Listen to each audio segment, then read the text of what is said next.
जिसको एक बार जीवन में सच्चे संत का दर्शन हुआ, उनका उपदेश प्राप्त हुआ, उनके कर कमल का स्पर्श प्राप्त हुआ, उनकी चरण धूल चढ़ाने को मिल गई, वो निश्चित भजनानंदी बन जाएगा, निश्चित परमानंद को प्राप्त होगा, परम शांति को प्राप्त होगा। इसलिए भगवान से मनाओ कि हमें आपके सच्चे संत का संग मिल जाए। हम कैसे जाने कि कौन सच्चा है कौन कच्चा है? इसलिए हे नाथ, आप कृपा करके सच्चे संत का संग दो। संतों के दर्शन, स्पर्श, उपदेश, श्रवण और चरण धूलि, इतने मात्र से ही भगवान की प्राप्ति हो जाती है। यदि हमें रोज संत दर्शन हो रहे, रोज उनका जो उपदेश है वो श्रवण करने को मिल रहा है, और स्पर्श तो सौभाग्य से ही मिलता है, संत स्पर्श तो सबको कहाँ प्राप्त हो पाता है, चरण धूलि सबको प्राप्त हो सकती है। अपने जीवन को यदि उन्नतशील बनाना है तो संत दर्शन, संत उपदेश श्रवण और संत स्पर्श और संत चरण धूलि, ये बहुत जल्दी अंतःकरण को शुद्ध करके भगवत प्राप्ति के अधिकारी बना देता है।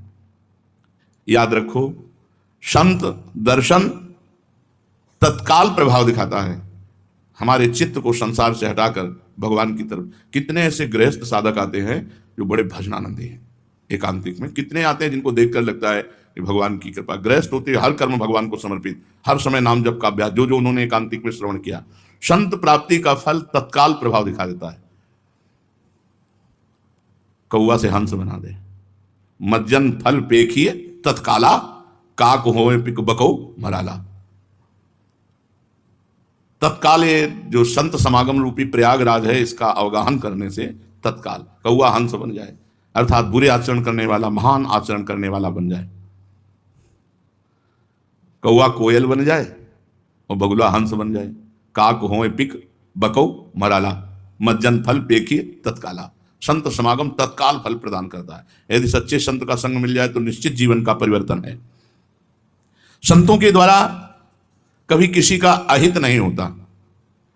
वे यदि किसी का शाप दे दें तो परिणाम में भगवत प्राप्ति ही होती। जैसे देवर्षि नारद जी ने नलकूबर मणिग्रीव को शाप दिया, जाओ तुम जड़ की तरह नंगे खड़े हो गंगा जी में, अपवित्र विचार वाले, तुम वृक्ष योनि को प्राप्त हो। तो नलकूबर मणिग्रीव यमला अर्जुन बने, लेकिन कहाँ के बने? भगवान के घर के दरवाजे के।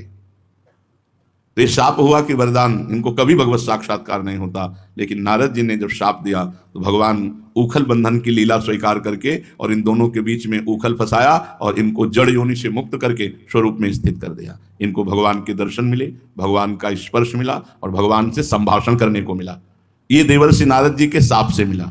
अगर संत क्रोधित हो जाए और वो आपको शाप भी दे दें तो मुनिन कर क्रोधो मुक्ति दातार, वो ऐसा विधान करेंगे जिससे आपका मंगल हो, अमंगल हो ही नहीं सकता। संतों के द्वारा जो संतों का अहित करने वाले हैं उनका भी कल्याण ही हुआ है। संत अमृत है। अमृत भले कोई प्यार से पिए या नाराज होकर पिए या द्वेष से पिए तो अमर ही कर देगा। संत अमृत है, कैसे भी सेवन करो तुम्हारा मंगल ही होगा। संतों से कभी किसी का अहित नहीं होता। संत चंदन है। जैसे कुल्हाड़ी चंदन को काटती है तो चंदन अपनी सुगंध और शीतलता कुल्हाड़ी को प्रदान करती है। ऐसे ही संत अपना अहित करने वाले का भी करत जे अनुशहन निंदक तीनों पे अनुग्रह कियो। संत का स्वभाव ही होता है परहित करना, लोक कल्याण करना, अपने जीवन में जीवन को बदल देना, दूसरों के जीवन का परिवर्तन कर देना। संत का प्रभाव और स्वभाव ही होता है। इसमें संत को कुछ करना नहीं पड़ता। उनके भजन का ऐसा प्रभाव होता है कि लोक कल्याण अपने आप होता है, प्रचार प्रसार अपने आप होता है। संत स्वयं सांसारिक सुख दुखों से परे होते हैं। उन्हें किन्हीं पर ममता नहीं होती, किसी कार्य पर अहंकार रूपी विकार नहीं होता।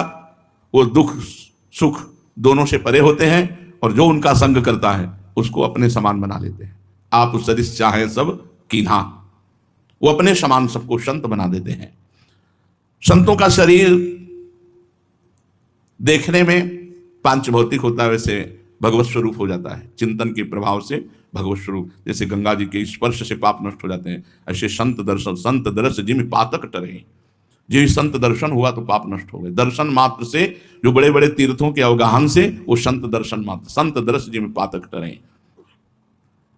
संत अपने शरीर से मोह नहीं करते। ना वे किसी के शरीर से मोह करते हैं, क्योंकि इन शरीरों को वो असत मानते हैं। भगवान के सिवा उनकी दृष्टि में और कोई नहीं होता, न कोई शरीर, न कोई ममता, न कोई आसक्ति, न अहंकार, एकमात्र भगवान। संतों की पहचान कोई भी मनुष्य अपनी बुद्धि से नहीं कर सकता, क्योंकि बुद्धि तुम्हारी जितनी है उतनी पकड़ पाएगी मायामयी बुद्धि, और वो मायातीत है, कैसे पकड़ पाएगी। किसी बाहरी लक्षण से सच्चे संत को नहीं पहचाना जा सकता। संतों की प्राप्ति और पहचान भगवान की कृपा से होती है। भगवान कृपा करें तब सच्चे संतों का संग और उनका लाभ हम ले सकें। प्रार्थना करो संत समागम के लिए, क्योंकि कलयुग में क्या हर युग में बिना संत संग के किसी को भगवत प्राप्ति नहीं हुई। अगर कहीं संत सेवा मिल जाए, संत पूजा करने का सौभाग्य मिले, तो फिर क्या कहना है। तो संत सेवा और संत पूजा संतों के बतलाए हुए मार्ग पर चलना है। संत सेवा मिल जाए, संत पूजा मिल जाए तो अहो भाग्य।